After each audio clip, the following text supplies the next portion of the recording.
Om Sahana Vavatu Sahano Punaktu Sahaviryam Karavavahe Tejasvinavadidamastu Ma Vidvishavahe. Om Shanti Shanti Shanti. Hari Om. Namaste and welcome to the Spiritual Wealth Podcast. I'm your host, Alexandra Savithri Amba. I'm director of the American Reiki Academy and the Vedic Healing Center. I'm a Reiki Master, Vedic healing priestess, and spiritual guide who has practiced and taught spiritual healing and self-development for over 35 years. I've studied with Indian spiritual teachers and led pilgrimages to India as part of my devotional path. In this podcast, I share teachings on Reiki, Vedic healing, mantra, meditation, and spiritual practice, not as fads, but as lived paths for clarity, grounding, and inner change. In today's episode, I want to explore a teaching I received from my Reiki Master, Roxayne Veasey, a teaching that shaped how I understand Reiki Mastery and Reiki itself. So welcome again to today's podcast. And if you have listened to the previous two episodes, you will know this is the last in a 3-part series. In 1991, when I was quite young and very new to Reiki, I had first discovered Reiki in 1989, and then I studied Reiki, became initiated into Reiki, and then became a Reiki Master. So in 91, I sat with Roxanne, my Reiki Master, for an interview. It was an informal interview. I remember vividly where we were sitting in her home. We were drinking tea, and I said to her I wanted to interview her.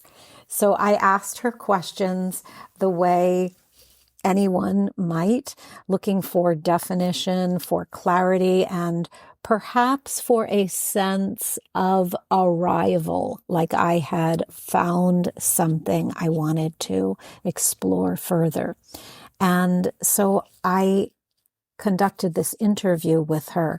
And just as a very brief recap,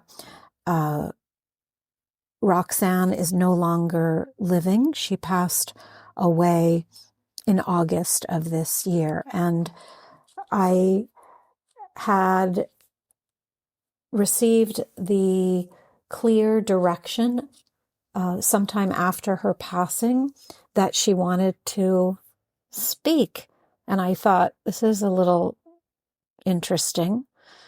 And then I realized I had this interview with her. So I felt this was the answer to her wanting to speak, that this would be a fitting tribute to her and an important closure in some ways, and also a significant contribution to Reiki, because this was a handwritten interview that I had done with someone who had herself done Reiki for quite a long time. And so there are 2 previous episodes. The first one, you will hear me asking Roxanne the questions, and then I'm reading her answers, which I had written down and kept in a file all these many, many years.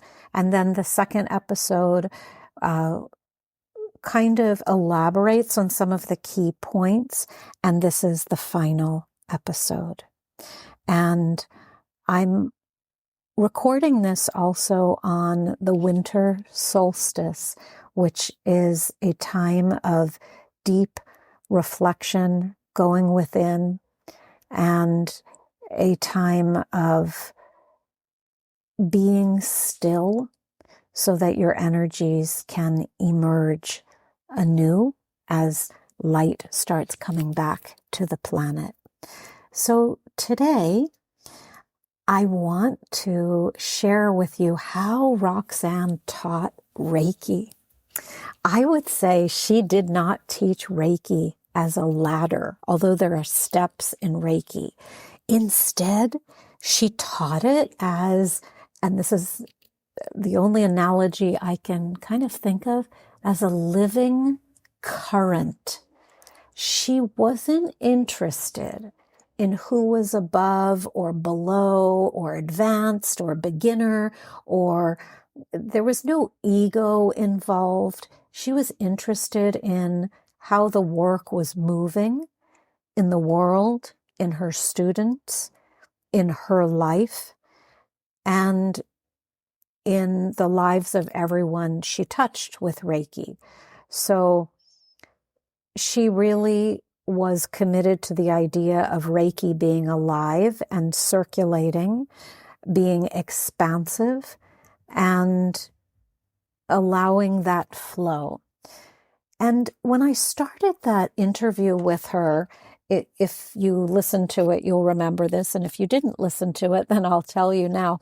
The very first part of it was I didn't even ask her a question. I just sat down. I said, I want to interview you. I sat down and she started speaking. And what she said was very clear. She said that, I'm going to read actually the sentences verbatim, and then I'll elaborate on them. So she said, none of us knows the value of the tools we already have. And then she goes on to say, I'm a Reiki master. Being a master means there's nothing to do but give away what you have learned. Now, the reason I am so fascinated by that response is, even today, if somebody asked me, what does it mean to be a Reiki master? I probably would say something kind of mundane. I would say, oh, it means that I have studied these different levels of this technique called Reiki, and I have achieved a certain level of mastery, and therefore I am equipped to teach and initiate people into the levels of Reiki. I wouldn't have such a philosophical answer, but that is what she said. That is what she said. Being a Reiki master, she gave a very philosophical answer. Means there's nothing to do but give away what you have learned. And what I'm getting from that is that to her, being a Reiki master meant freedom. In her teaching, it meant simply achieving a level where now you are going to give unconditionally. And she meant this very literally. Reiki does not belong to the practitioner. It doesn't belong to the teacher. It doesn't even belong to the lineage holder. Instead, it moves through us, and then it moves on. It keeps circulating. So Roxanne taught that Reiki is not strengthened by possession. And it instead, I would say, Reiki is strengthened by circulation. This is really a great reflection because it has to do with not living your life in fear. You know, when we're in a fearful state, we want to hold on to things and say, this is mine. But when we let go, there's a great ease of being.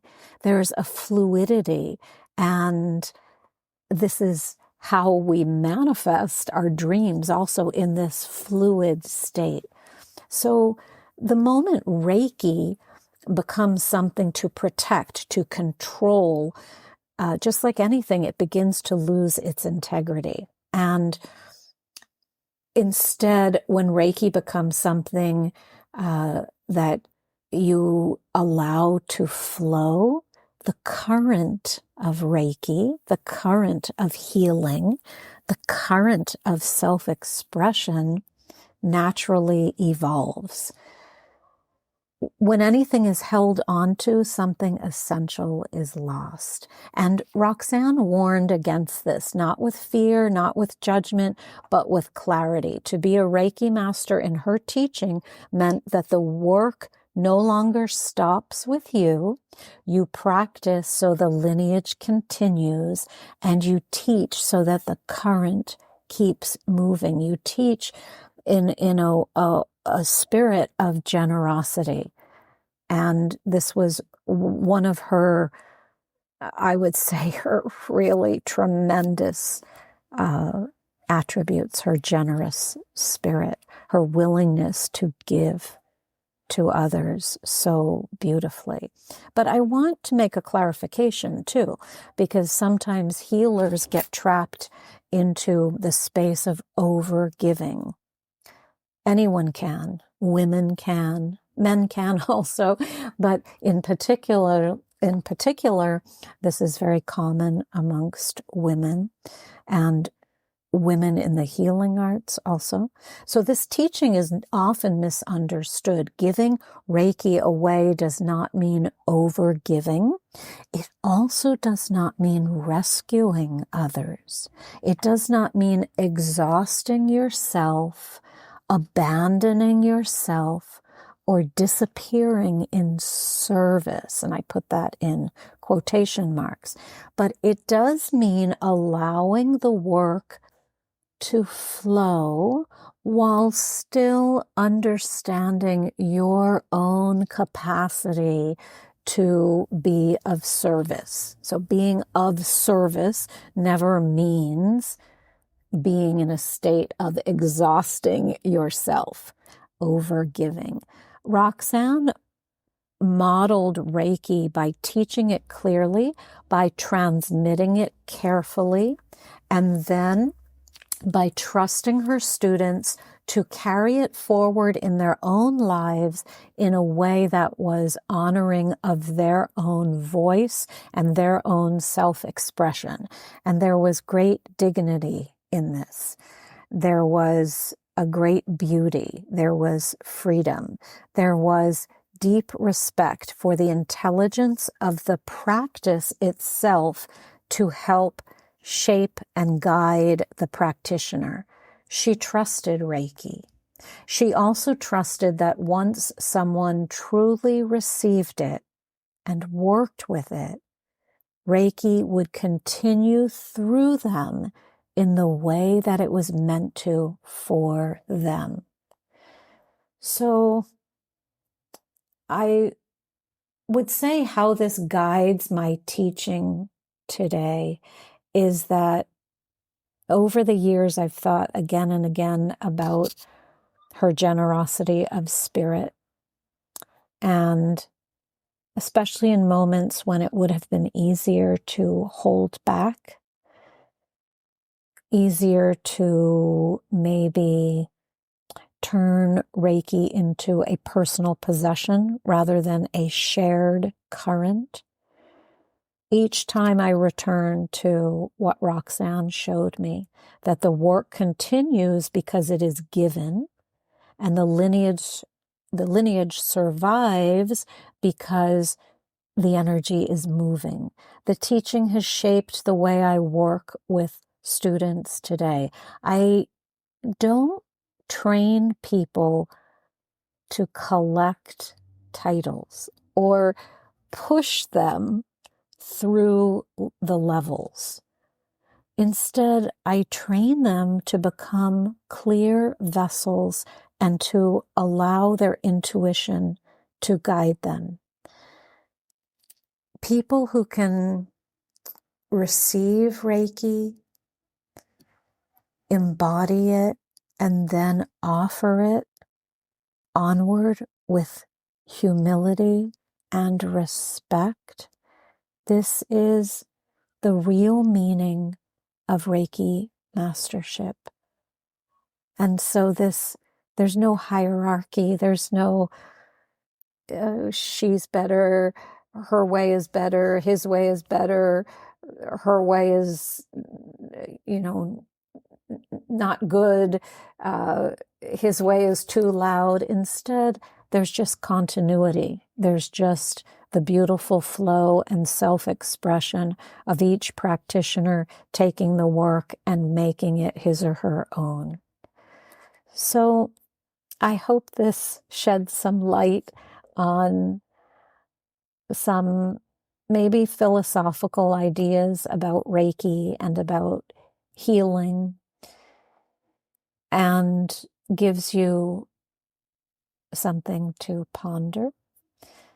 Roxanne, my dear Reiki Master, is no longer here in the physical sense, but her teachings live on. Every time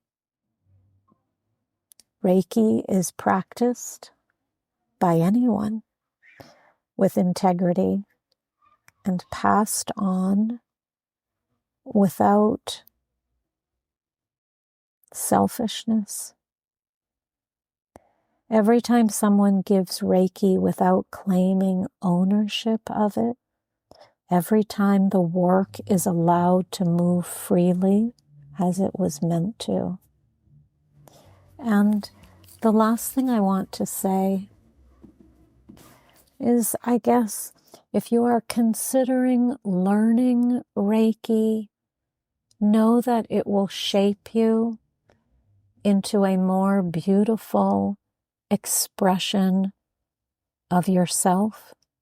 If you already do Reiki, I want to encourage you to do Reiki, offer Reiki, give Reiki in the most creative and lovely, self-expressive ways that come to you.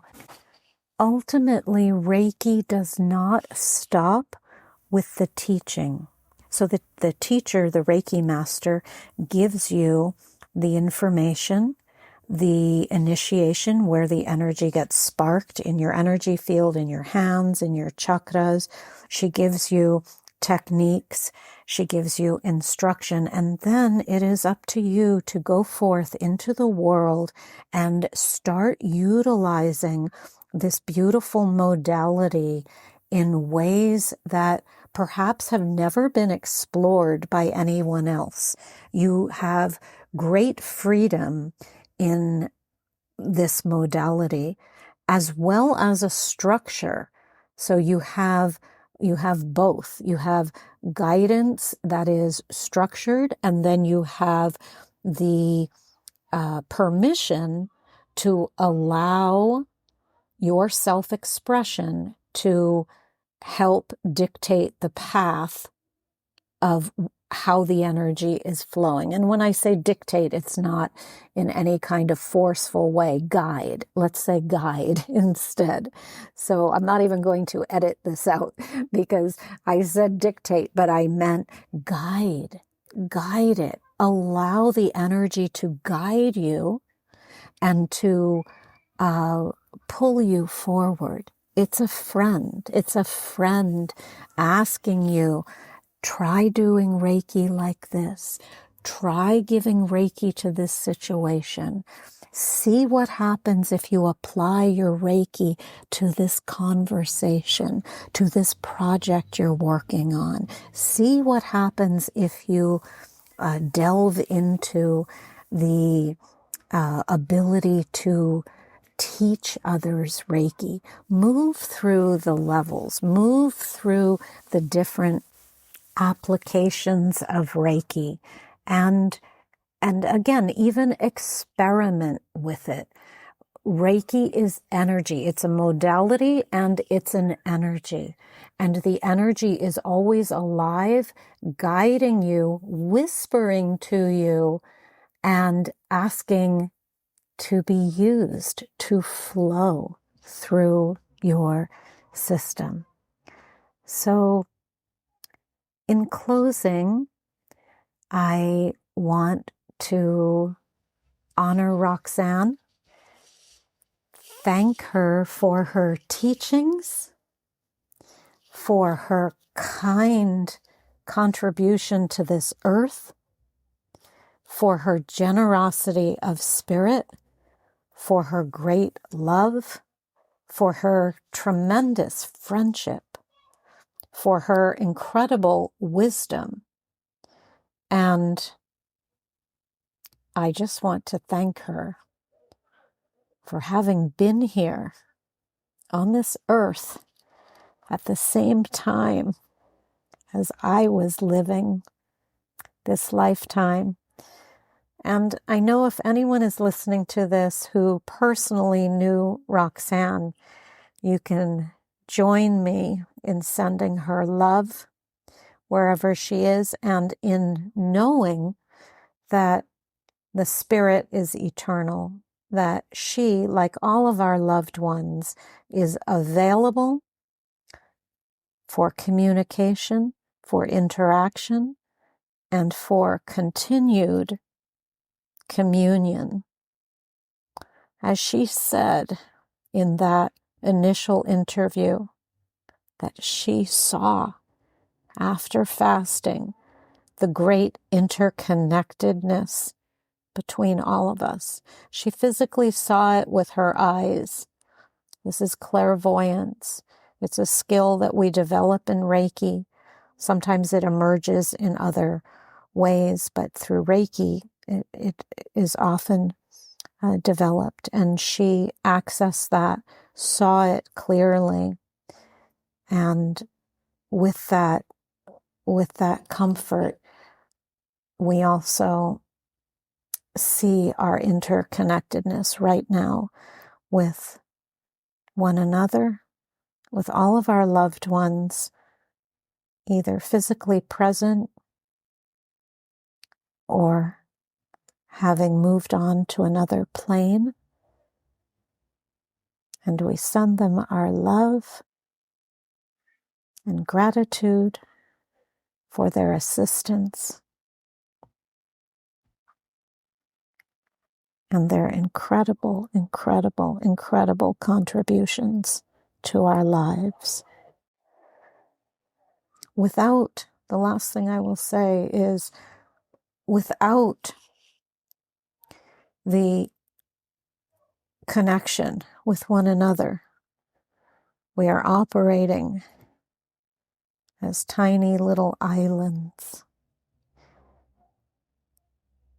But when we choose to expand, to open the hearts, to allow the Reiki to flow, to tap into that innate generosity, we create such beautiful dynamics on this earth and elsewhere. And we close now with a chant. This chant asks that all the beings in all the worlds be blessed and happy. Om Samasta Loka Sukhino Bhavantu. Om Shanti Shanti Shanti. Hari Om. My prayer for any of us who is still listening here is that you take the teachings from all of the figures who have influenced your life, helped you, supported you, and move forward as we close out this year, move forward into the new year with the decision to step into and embody those teachings from your teachers in a more expansive way, in a fuller way, in a more beautiful way, in your way. Your way, your words, your contributions are needed. Om Sai Ram, Jai Guruji, Om Amriteshwariye Namaha, Jai Roxanne, Hare Krishna, Om Namah Shivaya.